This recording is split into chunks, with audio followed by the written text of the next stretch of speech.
Exodus 32. When the people saw that Moses was so long in coming down from the mountain, they gathered round Aaron and said, "Come, make us gods who will go before us. As for this fellow Moses, who brought us up out of Egypt, we don't know what has happened to him." Aaron answered them, "Take off the gold earrings that your wives, your sons, and your daughters are wearing, and bring them to me." So all the people took off their earrings and brought them to Aaron.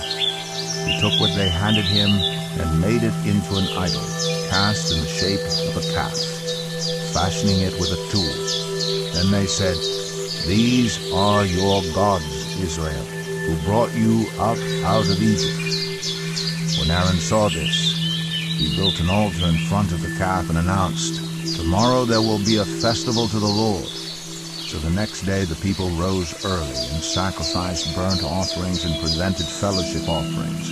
Afterward they sat down to eat and drink and got up to indulge in revelry. Then the Lord said to Moses, "Go down, because your people whom you brought up out of Egypt have become corrupt. They have been quick to turn away from what I commanded them, and have made themselves an idol cast in the shape of a calf. They have bowed down to it and sacrificed to it, and have said, 'These are your gods, Israel, who brought you up out of Egypt.' I have seen these people," the Lord said to Moses, "and they are a stiff-necked people. Now leave me alone, so that my anger may burn against them, and that I may destroy them. Then I will make you into a great nation." But Moses sought the favor of the Lord his God. "Lord," he said, "why should your anger burn against your people whom you brought out of Egypt with great power and a mighty hand? Why should the Egyptians say, 'It was with evil intent that he brought them out, to kill them in the mountains, and to wipe them off the face of the earth'? Turn from your fierce anger, relent, and do not bring disaster on your people. Remember your servants Abraham, Isaac, and Israel, to whom you swore by your own self, 'I will make your descendants as numerous as the stars in the sky, and I will give your descendants all this land I promised them, and it will be their inheritance forever.' Then the Lord relented, and did not bring on his people the disaster he had threatened. Moses turned and went down the mountain with the 2 tablets of the covenant law in his hand. They were inscribed on both sides, front and back.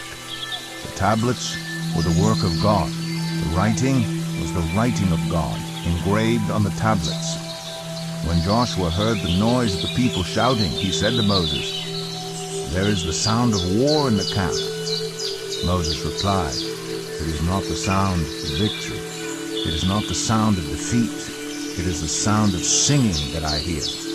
When Moses approached the camp and saw the calf and the dancing, his anger burned, and he threw the tablets out of his hands, breaking them to pieces at the foot of the mountain. And he took the calf the people had made and burned it in the fire. Then he ground it to powder, scattered it on the water, and made the Israelites drink it. He said to Aaron, "What did these people do to you, that you led them into such great sin?" "Do not be angry, my lord," Aaron answered. "You know how prone these people are to evil. They said to me, 'Make us gods who will go before us.' As for this fellow Moses who brought us up out of Egypt, we don't know what has happened to him." So I told them, "Whoever has any gold jewelry, take it off." Then they gave me the gold, and I threw it into the fire, and out came this calf.